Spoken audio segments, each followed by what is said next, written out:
esse mutirão do sistema carcerário, esse pente fino e também o censo do sistema carcerário.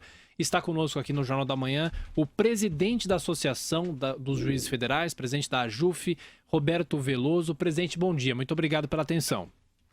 Bom dia, é um prazer estar aqui na Jovem Pan. Prazer é nosso. Presidente, são duas coisas. Primeiro, fazer esse mutirão para ver quem que fica ou quem não fica preso. E, em segundo lugar, um censo para saber quantos presos existem no Brasil. É um absurdo que esse censo não exista, separação por estados, por municípios. O governo perdeu muito tempo, não só esse, mas outros governos perderam tempo em não fazer esse levantamento, não é, presidente? Na verdade, os presídios hoje, eles se transformaram em depósitos de pessoas, depósitos de presos, porque não há sequer separação de presos de regime semiaberto, com regime fechado, de presos reincidentes, com presos primários. É uma situação que realmente preocupa e há, de fato, uma necessidade não só do censo, mas também de se realizar essa separação, essa divisão. Isso se dá justamente em razão da superpopulação carcerária existente. Bom dia. Deixa eu perguntar para o senhor.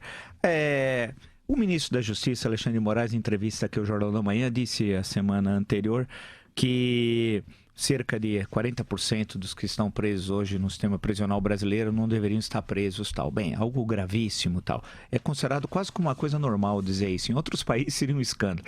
Eu perguntaria ao senhor, se de um lado há o problema dos executivos estaduais, né, já que grande parte da segurança pública disso, de acordo com a Constituição de 1988, é responsabilidade dos governadores, eu pergunto em geral, qual é a responsabilidade do judiciário nessa situação?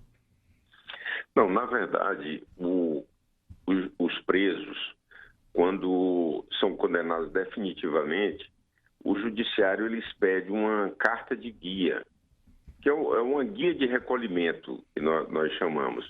É como se fosse assim, um documento que passasse o preso da responsabilidade do judiciário para o Estado da administração. No caso dos estados membros da federação, é uma responsabilidade, alguns estados têm a Secretaria de Administração Penitenciária, outros ainda são agregados à Secretaria de Justiça. Então, essas secretarias estaduais são as responsáveis pelo cumprimento da pena. Eles é que devem fazer o cumprimento da pena. E o juiz, ele é o julgador dos incidentes da execução, ou seja, ele resolve a concessão de livramento condicional, de progressão do regime, de instituição do regime disciplinar diferenciado. Há uma certa ingerência do judiciário nos presídios nesse aspecto, mas a administração ela não é do judiciário. A administração ela é do Estado membro. No caso dos presídios federais, pelo Ministério da Justiça, e no caso dos presídios estaduais, por essas secretarias. Mas é claro que o judiciário aí teria uma participação a partir do momento que se fosse feito um mutirão dessa natureza para verificar aqueles presos que já possuíam direito à progressão do regime, a concessão de livramento condicional àqueles já com direito, mas é preciso dizer que esses mutirões eles já foram feitos, mas de fato não houve uma resolução.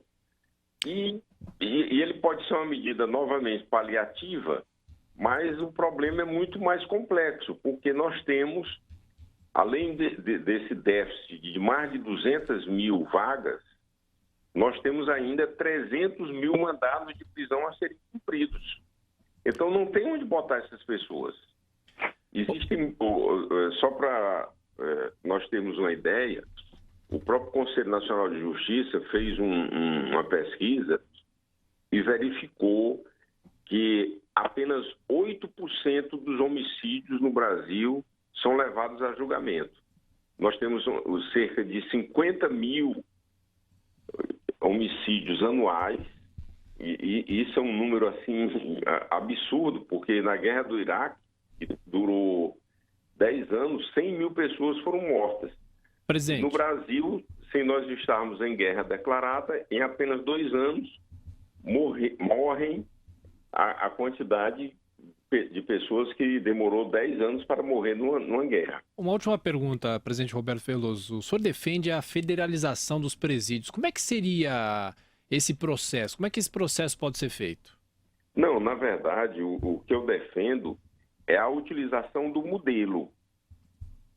O modelo que hoje existe nas penitenciárias federais, que esse modelo também fosse adotado nos estados. Mas a federalização dos presídios, de fato, ela é impossível. Ela não é possível se fazer essa federalização. Mas é possível se utilizar o modelo dos presídios federais e implantá-los nos estados, ou seja, os estados possuírem também penitenciárias de segurança máxima para abrigar esses líderes dessas facções criminosas. Então, é a implantação do modelo, não a federalização de fato, entregar todos os presídios à administração da federação, ou seja, entregar todos os presídios à União. Não seria isso, mas a utilização do modelo. Por quê? O modelo adotado nas penitenciárias federais hoje é um modelo de sucesso, porque nós não tivemos até agora rebeliões, nós não tivemos fuga, e as pessoas que estão lá recolhidas, elas passam 23 horas isoladas. Elas só têm direito a 1 hora de banho de sol por dia. Então, são presos de altíssima periculosidade que estão recolhidos. Esse modelo ele deveria ser utilizado também nos estados, porque hoje nos estados, ou na maioria, não há sequer essa separação que eu falava anteriormente, de presos condenados no regime fechado com presos do regime semiaberto, porque não há vagas. Nós temos um déficit de vagas de mais de 200 mil, ou seja, é uma superpopulação carcerária, e termina que a administração dos presídios é obrigada a misturar os presos condenados com presos provisórios, presos primários com presos reincidentes, presos de regime fechado com regime semiaberto. Então, gera esse caos que nós hoje estamos vivendo. Ok, presidente da AJUF, Associação dos Juízes Federais, doutor Roberto Veloso, muito obrigado mais uma vez pela participação aqui na Jovem Pan, no Jornal da Manhã. Um grande abraço, até uma próxima, presidente. Obrigado. Estou sempre à disposição.